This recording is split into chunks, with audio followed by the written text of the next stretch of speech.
que nos ha costado mucho y nos sigue costando mucho, porque el pensamiento dominante de la izquierda o terminaba en un objetivo final, ideal, pero inalcanzable en este momento, o se reducía a dar respuestas a los problemas del momento, de tal manera que solíamos marchar detrás del movimiento, detrás de cada hecho concreto que se producía, para constatar lo que ya se daba.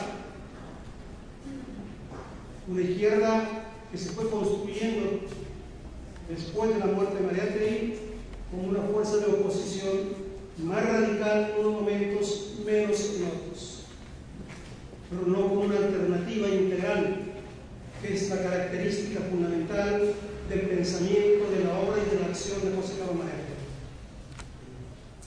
Podemos darnos cuenta ahora mejor de que aquello que permitió esa lucidez en María Teresa, esa profundidad de su pensamiento y esa capacidad de ir construyendo la fuerza de la revolución en este país, procedía de una visión claramente definida en el objetivo y también en la estrategia, en los pasos tácticos que había que dar para conseguir ese objetivo.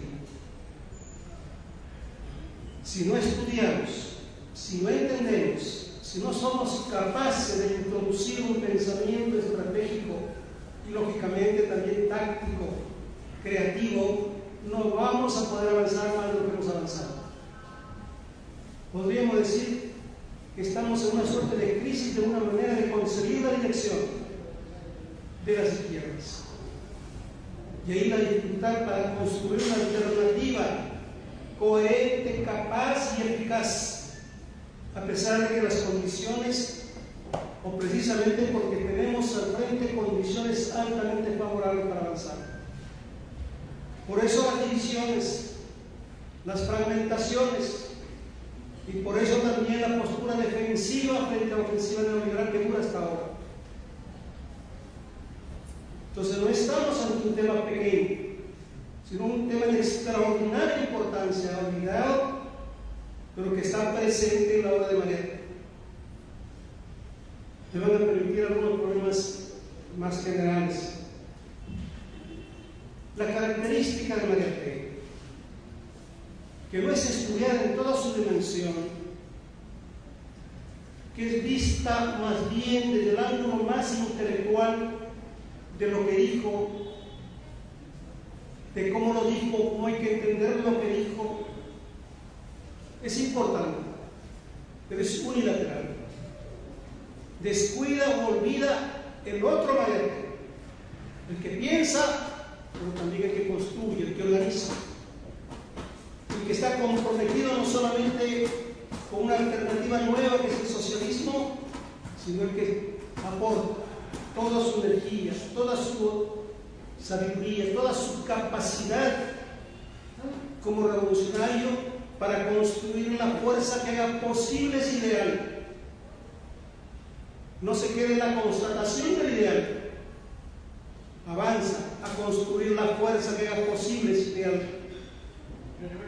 Y este es el terreno que tenemos que entrar como fuerza si queremos recuperar la verdad María Teresa. Y si la intelectualidad no insiste en lo segundo, se debe, entre otras razones, porque la esfera del trabajo intelectual es esa, en la constatación de lo que se dijo, en la constatación del proceso histórico que se vivió, en las apreciaciones de lo justo, de lo incorrecto de lo que se dijo, pero que pierden de vista o temen, por lo general, entrar en la segunda fase, en la capacidad de actuar, de organizar, de construir, que supone riesgos, que supone amenazas, que supone esfuerzo y sacrificio, que es casi siempre lo que se tiene miedo. Pero no hay cambio de importancia y menos revolucionario como el que pretendía si no entramos en acción, si no entramos en la construcción de la fuerza intelectual, de la fuerza material, de la fuerza moral que haga posible esos cambios frente a adversarios enormemente poderosos y adversarios que no van a tolerar, no van a aceptar que esos cambios se produzcan. Por eso la gente fue un intelectual orgánico que actúa en la esfera teórica, de la propaganda, de la organización, en el ámbito político, por lo cual fue perseguido, hostilizado, amenazado. Fue un hombre de pensamiento y acción que luchó siempre y trabajó siempre por tener una relación fuerte con las masas trabajadoras, con la juventud, con el campesinado, que le prestó una atención extraordinaria al tema étnico que después fue dejado de lado por nosotros porque confundimos o que se creyó incorrectamente que había que ubicarlos en la esfera de los campesinos. Es cierto que los indígenas son mayoritariamente campesinos, pero no son solo campesinos, tienen otros derechos nacionales que los perdimos de vista y no supimos incorporarlos al proceso revolucionario como era la intención y como era la visión que tenía la NOC.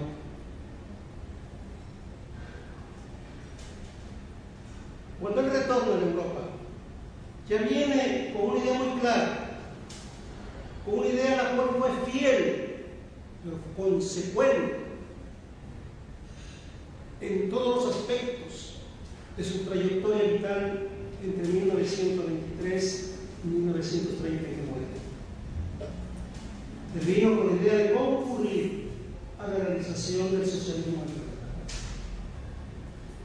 Concurrir a la realización, participar, ser un factor activo y consciente de ese proceso, no ser un espectador de los problemas del país, no quedarse en la denuncia, sino concurrir a la construcción de las fuerzas intelectuales, de las fuerzas organizadas y políticas, del factor humano que haga posible que ese proyecto cristalice en este país. Sin entender esto, no entendemos a Margaret. Se discute si fue marxista o no fue marxista. Hay quienes escribieron libros para querer demostrar que fue un soreliano. Hay otros para presentarlo como que no fue un socialista dentro de la escuela de Marx o de Engels. Otros para presentarlo como enfrentado a la Internacional Comunista, aunque de verdad tuvo contradicciones y tuvo diferencias, pero no fue una cuestión de enfrentamiento. Otros para presentarlo como una suerte de reformista. Tenemos que rescatar la verdadera esencia de su pensamiento. Si ustedes estudian el programa que él elaboró para la fundación del partido, es sumamente claro, totalmente claro, diáfano y preciso. Allí hay una concepción integral que ha sido descuidada en su estudio. Y ese es un libro, un documento de su madurez. Es un documento que fija su manera de pensar al construir el partido político. Y no hay dudas en absoluto de su compromiso con el socialismo marxista, no el socialismo reformista de la socialdemocracia a la que criticó acerbamente. Una de las razones por que lo llevó a pensar bien de Sorel, porque Sorel, desde una visión sindicalista, tenía una postura de lucha contra el reformismo socialdemócrata.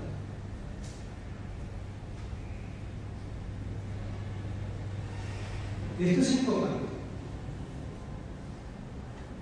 para explicarlo también por qué nuestro partido asume el pensamiento de Mariátegui como una pieza angular de su manera de pensar y actuar.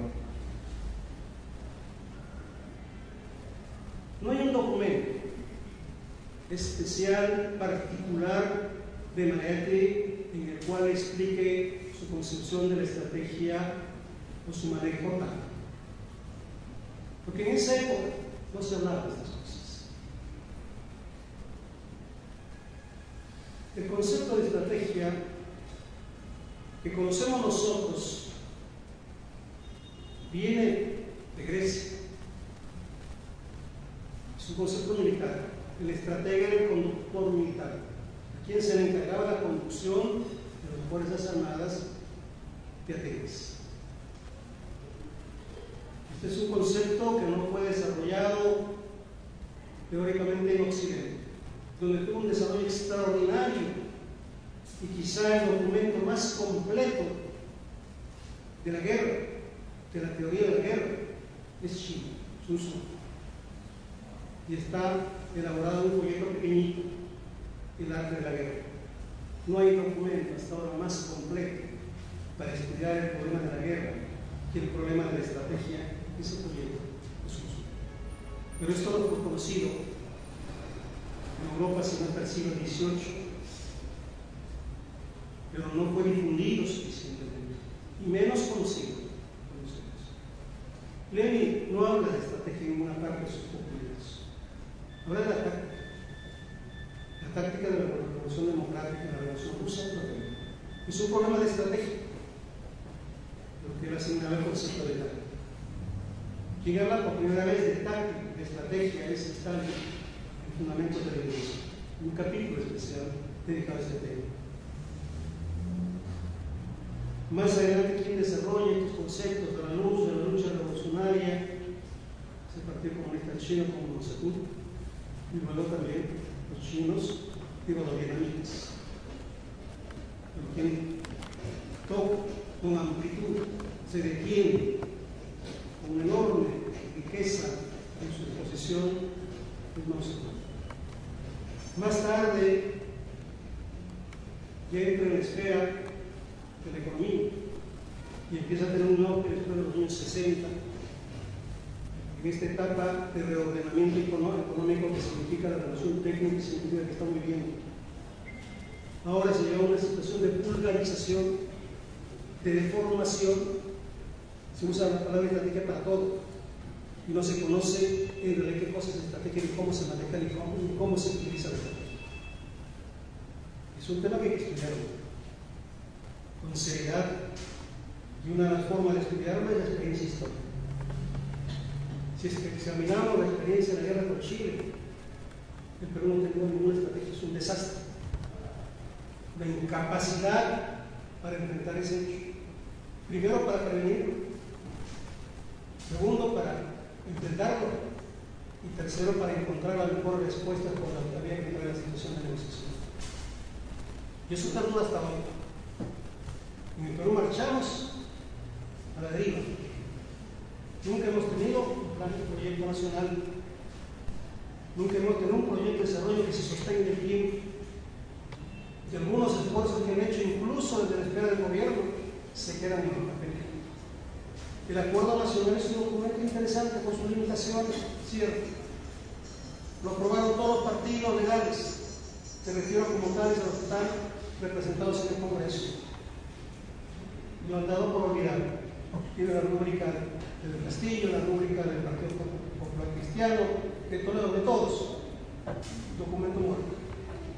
Hoy hay un documento de planificación hasta el año 2021 que se está difundiendo en su etapa de debate final.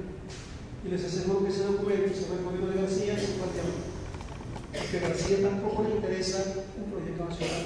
Porque el proyecto neoliberal, o el plan neoliberal, o la política neoliberal es ajena a todo lo que significa planificación y proyectos de largo plazo. Es el punto absoluto por el mercado. Y el mercado, como sabemos, es anárquico. Y el pensamiento que domina es una visión anárquica. No es que el Estado sea debilitado.